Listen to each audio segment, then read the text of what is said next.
Hello and welcome to the third and final video in The Power of Voice.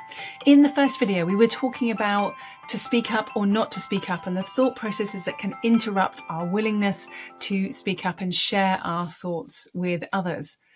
Our second video was really about how we can have a whole body language communication. So making sure that our body, the tone of our voice and the content that we're saying all matches up and making it really, really super easy for our listeners to see the power of our message and to action what it is we want them to do.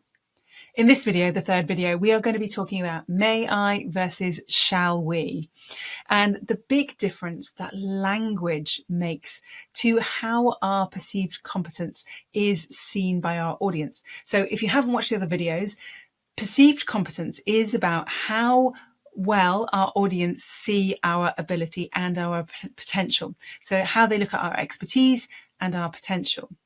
There's no actual relationship between our ability to speak and our ability to do our job, except in the minds of others.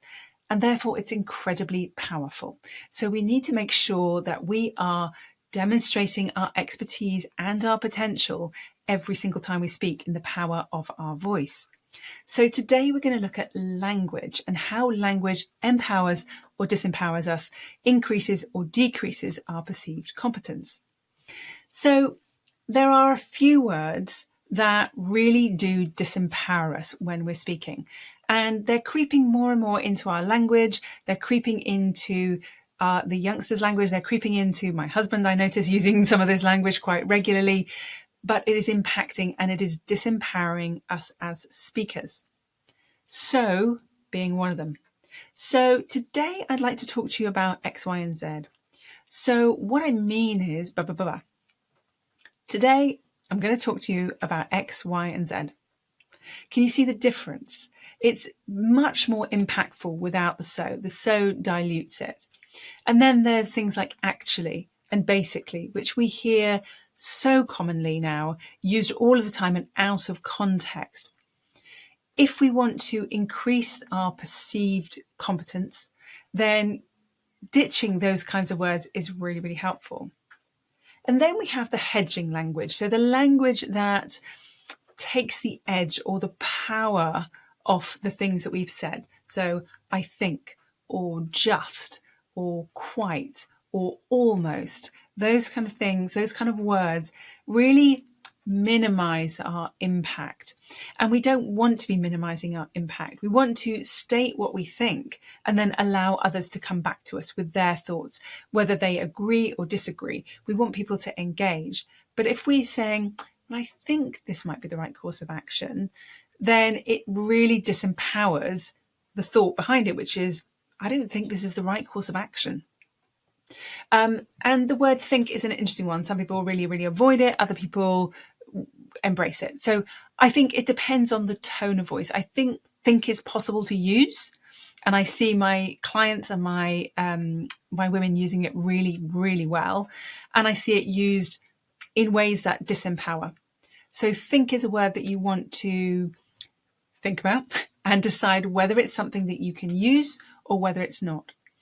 I tend to use it. So I think that in this situation it works. I think in that situation it doesn't, because I've seen this I'm talking from a position of experience. I've seen it work and I've seen it not work. And these are the situations it does and doesn't work in. So think about the environment that you work in, think about the people you work with, and then decide whether think is a word that you can use given your position in the organization. The big one, the one that I hear all the time and the one that really can undermine our situation is sorry. Sorry, if you're a British person, you will know this, that we say sorry all the time. Someone will bump into us and we say sorry. We apologize for all kinds of things.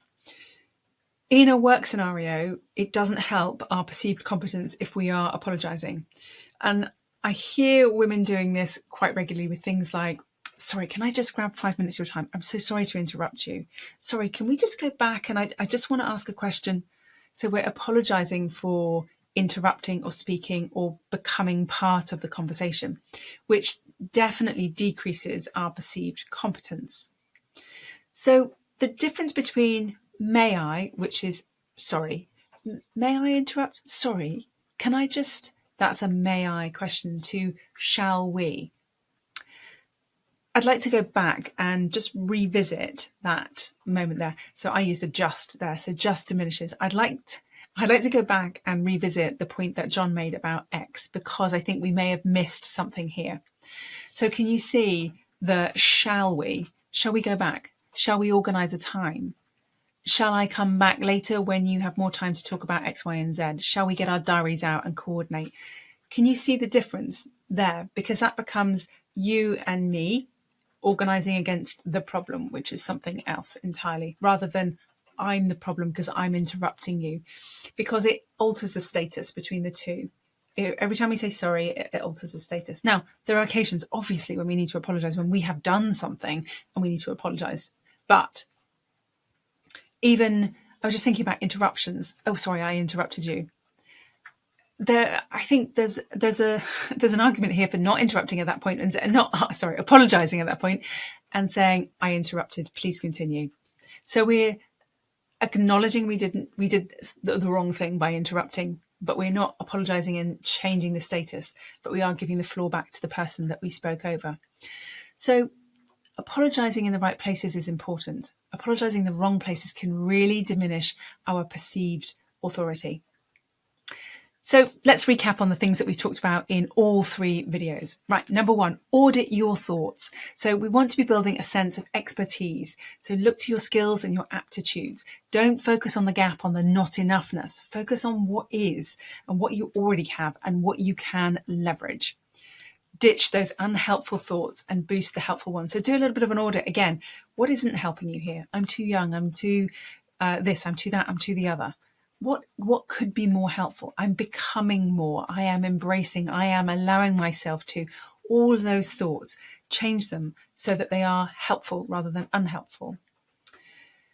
Then when you've done those things, that's when you can start building the skills. So you can start looking at body language. You can start looking at breathing. You can start looking at what your voice sounds like, the tone of it. You can start looking at language and content and structure and thought leadership. But you can't do any of those things until you've dealt with those first 2 bits. First of all, that audit of thoughts, ditching the unhelpful thoughts and building positively the good thoughts. Because when you've done those 3 things in that order, that's when you start building credibility. And that credibility will lead to increased visibility within your organisation.